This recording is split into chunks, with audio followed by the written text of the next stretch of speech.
И вели вака, среќата доаѓа од верба и искуство на давање на помош.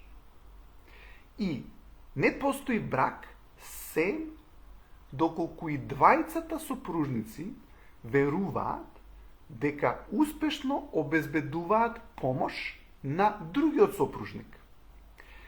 Човек мора да се осигура дека помошта оди добро во обете насоки. Со други зборови, давање и примање помош, не само добивање на помош, него исто така и давање на помош. Уште еднаш ќе го прочитам.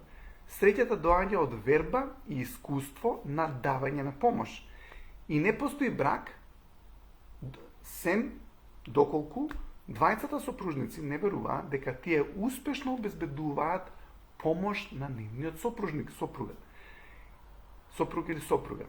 Човек мора да се осигура дека помошта оди во двете насоки, не само в текот, што значи кон нас.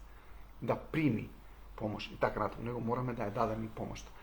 Сега, ова целосно се совпаѓа со минатиот лайф, кој што го зборував, можеби не бевте на тој лайф, ама колку зборував за простор, и дека кога обезбедуваме и даваме помош на нашата сопруга, на сопружникот и така натаму, дека тогаш имаме улога на некој начин заштитник на сопружникот.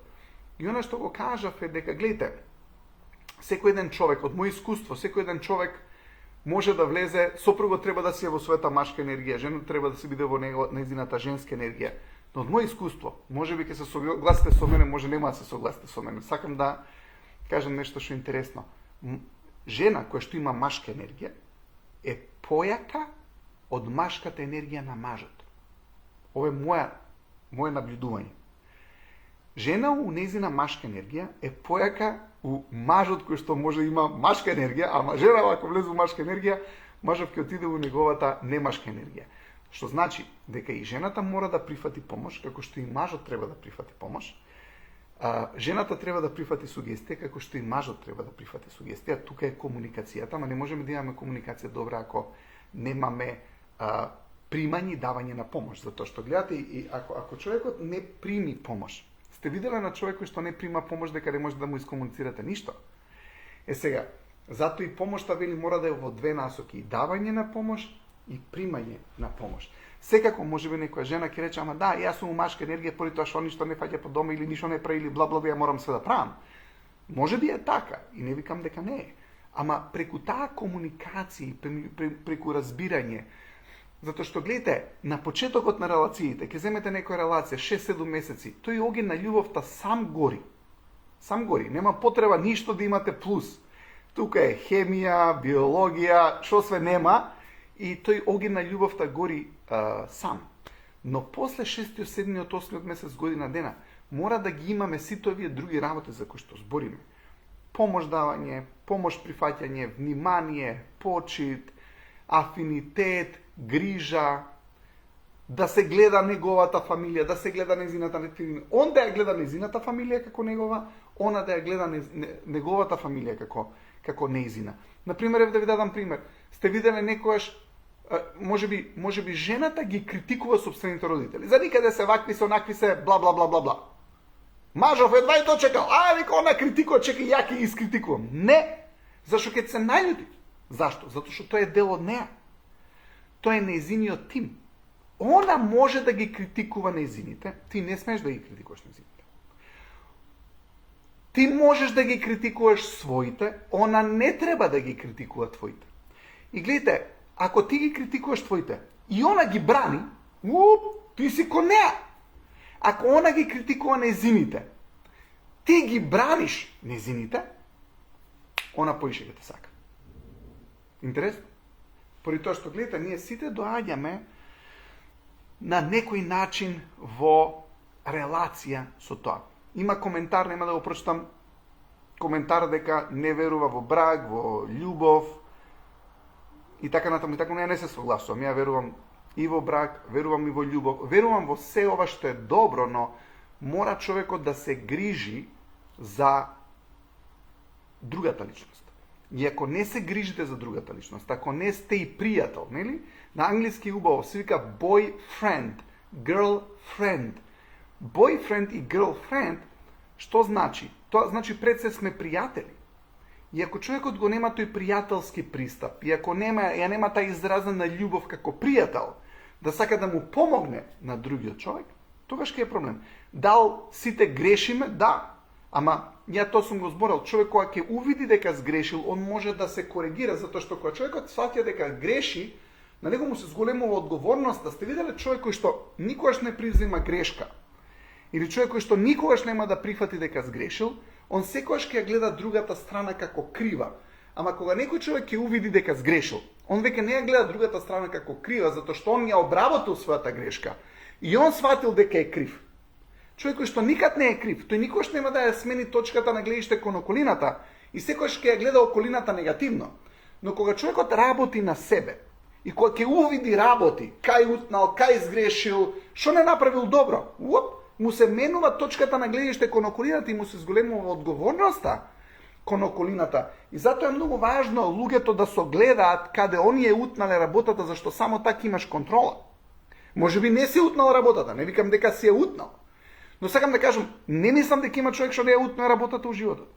Проблемот е, ако не се коригира утката, тогаш нема веќе релација. И гледайте, човек кој што никогаш не признал дека сгрешил, ти прави еден тип на сомнеш дал можеш да му веруваш, затоа што си викаш, па чекај, не ја гледа вистината. Но, ако ти имаш доблест, да речеме, нели, затоа што во бракот е многу важно човекот да сгреши, да кога ќе сгреши да види дека сгрешил, затоа што вистината не ослободува. И затоа е многу важно тој огид на љубовта да биде пропратен со комуникатски вештини, со одговорност, со посветено, со грижа за другиот партнер и така натаму, претоа што иначе огинот на љубовта нема да гори. Ќе го наврне дождот, на стрешницата ќе ја нема. Сега, кога човекот ќе увиди дека сгрешил, он ја зголемува точката на гледиште кон другите луѓе, му се зголемува свесноста, затоа што, замислете, имате душа, и кога човекот греши, и не ги коригира тие грешки, него просторот му се смалува. Он е смален. И затоа што он смален, он е се љут на сите, све му се криви околината.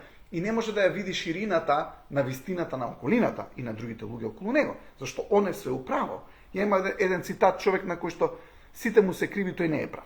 Сега, човек што ќе увиди кај греши он, сгрешил, го коригира тоа, го искомуницирува тоа. Тој човек има више широк простор со околината. Зошто? Поради тоа што и околината му верува дека има себе корективна моќ. Знаете, луѓе, себе корективна моќ е една од најважните карактеристики на едно битие. Поради тоа што секогаш ќе иде на исправниот пат, затоа што кривиот пат сите можеме да го фатиме. Ама кога ќе видиме кај сме утнале, можеме да го исправиме кривиот пат и да го насочиме кон поисправниот пат. И тогаш ти на тој човек му веруваш. Лидер не е лидер некој кој што никогаш не може да признае грешка. Зашто ти гледаш дека тој не ни гледа дека е утно работата. Ти си викаш, по овој нема да го следам, затоа што тој провалија ќе му однесе. Но лидер кој што за да продолжи да биде лидер, он мора да признае дека сгрешил, затоа што другите луѓе им олеснува кога ќе сватат дека и он сватил дека сгрешил, и после ја користи истата негова јака енергија да ги води, ама на правиот пат. Зашто лидер кој што не признава грешка, другите не го пратат затоа што знаат дека ќе однесе на кривиот пат и не се другиве будали. Сега, затоа е многу важна себе корективна моќ, зашто себе корективна моќ прави простор. Прво за човекот кој што се себе коригирал, и затоа што тој себе коригиран, и затоа што тој човек има во себе позитивна енергија сега и подобра точка на гледиште, он има многу подобра релација со околината.